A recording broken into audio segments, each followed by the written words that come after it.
All right, Shalom. We're the Israelites. We come in week in, week out to prophesy the downfall of this wicked kingdom known as America. Scripture known as Babylon, the great harlot, Rome, Greece, so forth, all right? First and foremost, we want to give all praise to Yahweh, Ba'ashem, Yahweh Shai.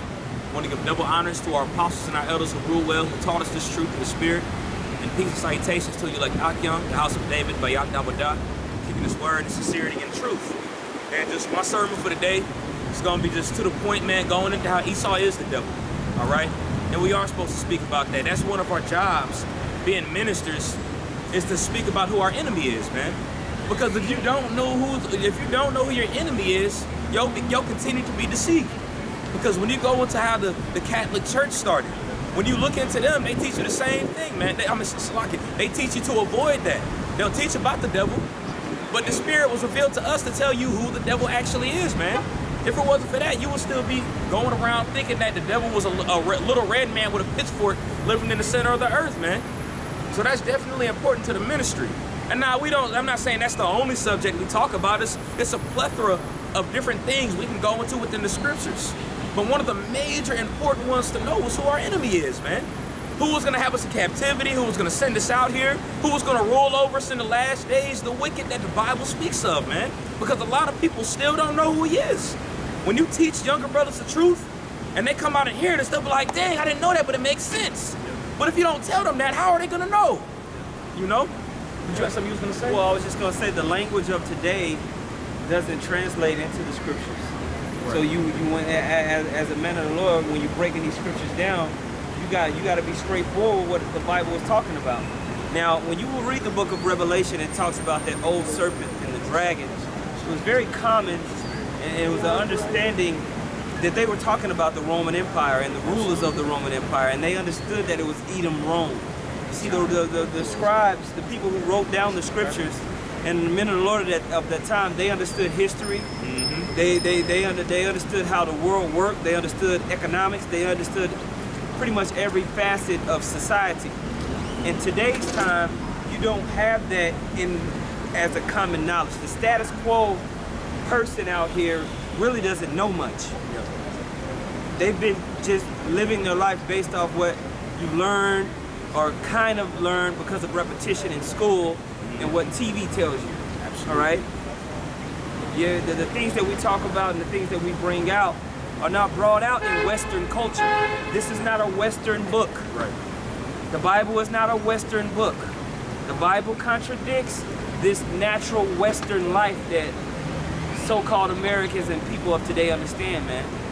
So to come into this, first off, a person has to be humble and be willing to cast off what they've been taught and what they understand is true.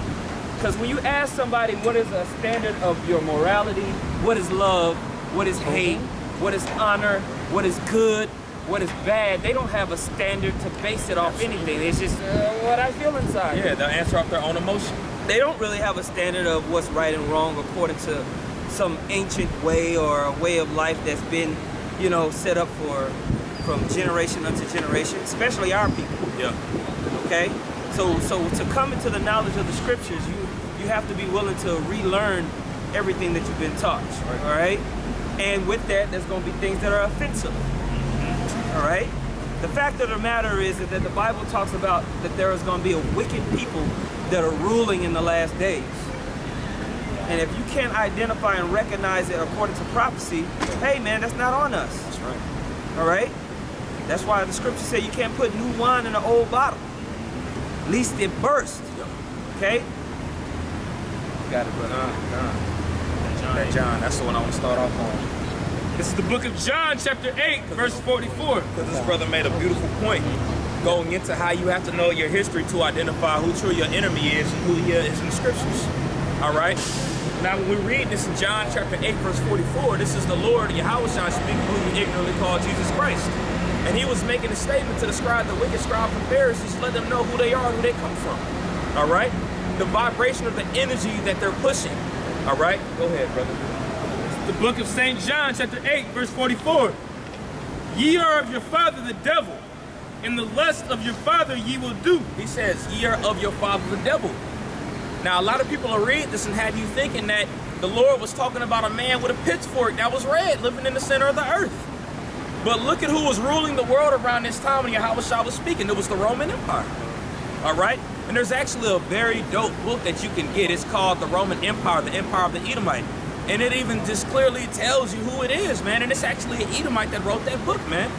But when Yahushua made that statement to them, these were the same men that was in league with the Confederates of Rome. That's right. All right? They had to pay tribute to them. They had to give them certain amounts of money so their church would stand. Look at a lot of these churches today. A lot of these, especially amongst Jake, our culture, they still got to pay tribute to 501c3. When you go into that actually, it's certain restrictions that it gives you, all right? You have to go according to their own standard in order to be under that, what's that called, a 501c3. Well, it's and the one same of them, thing. It's the same thing. Now, you have to remember that the temple at Jerusalem in this time, back during the Roman Empire, this was written during the Roman Empire, the temple at Jerusalem at that time is like your modern day central bank. That's right. Now, all the people that was flowing in and out through Jerusalem were coming and giving tithes, but this is where money was traded and everything like that, okay? And the high priest at that time, or they ran the money. So they were in league with the higher-ups of Rome. That's right. Herod and the Caesars of that sort. So when he said, year of your father the devil, they were worried about the Lord removing them from their seat and their positions that they had with the Romans, with Edom Rome. Yep. All right? That's why they wouldn't receive the Lord. Yeah. Okay? Yeah, that's why they taught against that, man. That's why they taught against that name. They taught against that energy because it was against the infrastructure of Rome around that time. Esau was already high and mighty, considered himself to be God by the laws he was pushing, by the degrees he was passing, by the stuff he was doing around there, man. And he would use the wicked scribes and the Pharisees, the men, the high priests around that time to help dilute you all's minds, man. All right, go ahead, brother. I got a precept. Okay. Real quick. This is John chapter 11, verse 48. It says, if we let him thus alone, all men will believe on him, and the Romans shall come and take away both our place and nation. That's a beautiful scripture right there, man. And that's coming from the wicked scribes and the Pharisees, the high priests. If we leave them, can you read that again? I'm gonna start at verse 46, verse 45.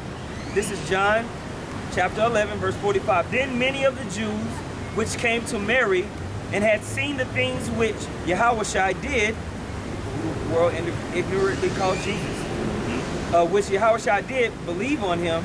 But some of them went their ways to the Pharisees and told them what things Yahushua had done. Yeah, and even if with that being the case happening, man, one thought that came to their mind was like, he's doing all these miracles and stuff. How are we going to receive our benefits, our money, if everybody goes to this man?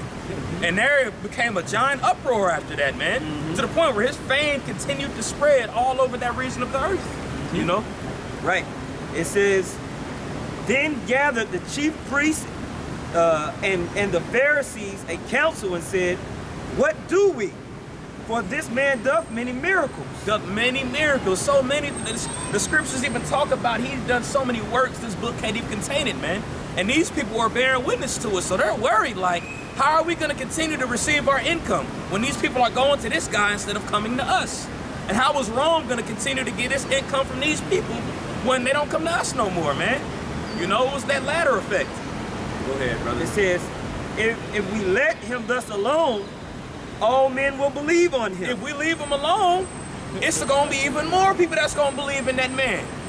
The fame is going to get spread all across the planet Earth. They're in their point of view, they feel like they had to do something about that. It was ruining their pockets. All right? Go ahead, brother. It says, all men will believe on him, and the Romans shall come and take away both our place and nation. Man, so even you can equate that to today.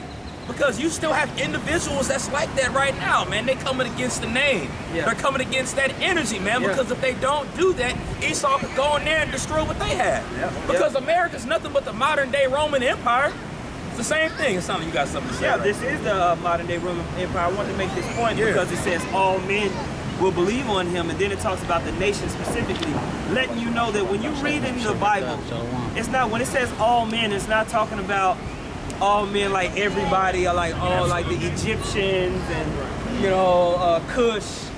No, when they say all men, they're talking about the Israelites, the nation of Israel. That's what they're talking about. It's not talking about everybody in the whole wide world. All right? It's talking about the nation of Israel. The nation of Israel is the centerpiece of the scriptures. That's right. Okay? It's not talking about everybody. That's another misconception. Okay? It says, and well, no, you know what? We can go down, but it'll change topics. Okay. Change topics. Okay. Continue on that part for sure. Could you get us in Corinthians 11 and 13? Absolutely. St. John 8:44. Ye are of your father the devil, and the lust of your father ye will do. And this is also beautiful because Yahushua clearly stated who the devil was, man. So for certain people to be like, you ain't supposed to speak about Esau, I'm not saying no names, but I mean, that's part of the prophecy, man. To speak, to show you who Esau is, man. Yahushua said it, and he was talking about the Roman Empire. Who was ruling the Roman Empire around that time? Ding, ding, ding, ding, ding. Like this brother like to say hello. Go ahead, brother. Even in the Passover, one of the Paschal hymns that Yahushua sang, I forgot which one exactly it was, but it was talking about the destruction of Esau. Yeah. So it even goes to show you, man, look, man, Jacob and Esau are the two key elements of the scriptures that identifies who's going to be in the power seat right now. That's right. And who's going to be in the power seat to come, man. That's right. That's those. If you don't know who Jacob and Esau is, man, you won't even understand the prophecies. You won't understand the scriptures at all, man. That's right. Hey, beautiful point. Go ahead, keep reading that. God. Continuing on. He was a murderer from the beginning. He was a murderer from the beginning, man. And that spirit that was in Esau goes all the way back to the spirit of Cain, which goes even further back to the spirit of the serpent. With the serpent, I'm thinking about the serpent, you know what I'm saying? The serpent didn't look like an Edomite. You know what I'm saying? But that was that same spirit. He was a murderer from the beginning, because look what Cain did. Look what the first murderer that was on the planet Earth, Cain. All right? And what did Esau say when he go to Genesis 27 chapter? He Kill my brother. He said, I'm going to kill my brother. As soon as the days of my father be fulfilled, then I'm going to kill him. Yep. And that still is happening in effect to today. That's why you see the cops shooting us in the streets. They're putting McDonald's and Burger Kings in your neighborhoods. These guys literally have melanin meetings where they have meetings to deconstruct our genetic makeup because it's so much better than theirs. And it pretty much go into how they can deconstruct ours and make us dumb pretty much, man. And that's where you get the GMOs being placed in our neighborhoods, man. You have the higher ups that's doing this, man. That's the ones that's doing it, and all the rest of y'all are playing part in it, man. Yeah. All right? Yeah, there's a hate in the world that everybody recognizes and sees, Yep. but for some reason they can't put their finger on it. And the reason why is because it's spiritual. That's right. It's spiritual, man. The hate that they have for you and the contempt that they have for you and have perpetuated from generation to generation is spiritual, man. That's right. And no matter how much you've tried to bring peace, love, march, sing, dance, cry, protest, that line, that vicious hate is still there, man. Yep. There's a natural contempt that they have.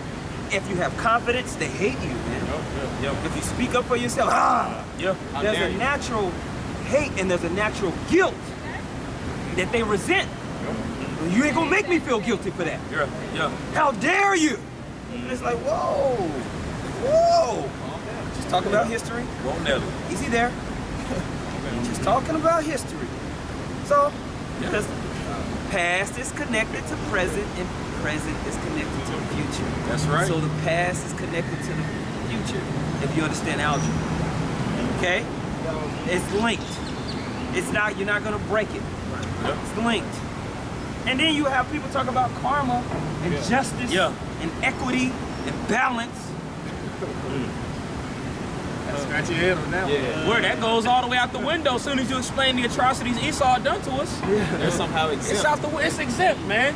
There'll be all the court justice system of America. Oh, we gotta get Osama bin Laden. Oh, the bastard's dead. He's dead. Oh, we gotta go and take down Bashar al-Assad because he's doing so many crazy things in Syria right now. But you got the elephant in the goddamn room, and you can't point the elephant out when he's towering over everybody else. Yeah. Everybody's sloppy. No. And if you do point at the elephant, you're vilified as crazy, out of the box, terrorist. Yeah. And it's like, hold up, man. I'm not going across the world threatening everybody, man. I don't have nuclear weapons. Right. I haven't created a system of fiat currency that has basically put everybody into debt slavery all across the world. I ain't do that. Right. Right. I haven't recreated history to make it seem like I'm just on the seat of God. Yeah, man. Okay? I didn't do that. Yeah, they put their hands around your neck, choking you with your tongue all out. You're gonna love me, That's what they want you to do, man. You look at their history, man. The brother mentioned earlier. Look at their history and look at it right now. They get so offended, it's because that is them from back then. They want us to just forget about it. Meantime, the boot is still on your neck. Yeah. White supremacy is still fulfilled at an all-time high right now, man. If anything, it seems like it's higher before. They just trying to do it very subtle. You know? Well, it's written in their institution. It's written in their law. It's the basic. See, being white is not a skin color. Right. It has nothing to do with skin color. That's right, It's brother. an idea. An idea is more powerful than things that you see and touch and taste. Ideas make everything around you, man. And if you can get everybody to focus and be within your hegemon, your idea, that's power. Yeah. That is true power. Yeah. Okay? That is true wealth. Woo. Man. Then you control the land. Then you control all the natural resources. Because everybody's encapsulated in this idea. Mm-hmm. All right? Now the Bible is setting you free with the truth. Yep. That's why the scripture says, and the truth shall set you free, man. That's right. Sanctify them with thy word. Sanctify them with thy truth, man. And this is what's happening. When you look out in the landscape all across the world, you so-called Negroes, Latinos, and Native Americans, and the people and our people that have been spread across all the four corners of the earth are starting to wake up. They're starting to see that the way history has been taught to them isn't correct. They're starting to see that if this man was righteous, why is everything so sick? They're starting to see that if this man was all about love, why is there so much hate? Why can no one get past it? All right? And there's a reason. That's why the scripture says, when the wicked beareth rule, the people mourn. But when the righteous beareth authority, the people rejoice. Yeah. And right now, the world is under a wicked vibration. Yeah. Okay? And that's why it's rapidly coming to an end. Yep. A very, very destructive, evil end is being prepared for not just America, but people all across the world. That's right. All right? That's right. Can you jump me? That's enough for me. And I have a precept. Okay, yeah, absolutely. This is Revelation chapter 12, verse 9. It says, and the great dragon was cast out, that old serpent, called the devil and Satan, which deceiveth the whole world. That's a key point, man. That dragon goes back to the Roman Empire, man. You know? And America still goes into that same exact vibration. That's why pretty much they wanted the same with each other. All right, that was pretty much a prophecy that was fulfilled that's going to be re-fulfilled all over again, you know? But when it talked about that dragon speaking those words against the Most High, that goes into the idea that he puts, that the brother went into, you know? And can I make a quick point? And it said that deceiveth the whole world, because the word devil, it just simply means deceiver. And that's one of the main weapons that the nation of Edom has used to basically spread, you know what I'm saying, its philosophy and wickedness throughout the world. Deception. Right. Yeah. You know? Yeah. I mean, just to show you how powerful this image offends people. Yeah. People will agree that this is not the image of the Lord. They'll be like, I know that's not the Lord. I know that's not what he looked like. But they will still get offended. Why? Because it attacks an idea. Exactly. And it's not just the image it's the idea that's being attacked. It's the idea of this image being cast out as satanic. It's a deceptive image. What does the word devil mean? Deceiver. So to cast out this deceptive image will offend a person that's encapsulated in that idea. All right? So let's keep reading. It says, which deceiveth the whole world. He was cast out into the earth, and his angels was cast out with him. And I heard a loud voice saying in heaven, now is come salvation and strength in the kingdom of our power, and the power of his Messiah. For the accuser of our brethren is cast down. For the accuser of our brethren is cast down, man. The people that point the finger at us, they finally cast down, and that speaks that's already starting, man. You know, before anything takes place, before the Lord has to come back with his angels to completely overthrow this place, the idea has to come first. It has to be manifested on the planet Earth, and it grows from that. And that's when you see the man of the Lord prophesying, telling you what's going to happen, telling you who this man is that we're talking about, man. Because the brothers went into beautifully about that image. When you go into the history of that image right there that the brother got, it's a lot of blood on that image. It's a whole lot of blood, a whole lot of trees, and a whole lot of murder. It's a lot. And that deceived the whole world, man. When you go into what's called the doctrine of discovery, when you go into the Papa Bulls they had, the Romanus Pontifex, the Doom Diversus, the Enticatera, that was a whole idea that was spread to subjugate the whole known world around that time to have you worshiping this guy, man. That was an idea. That was a religion within itself, all right? But they don't teach you that in school. They teach you white privilege in school.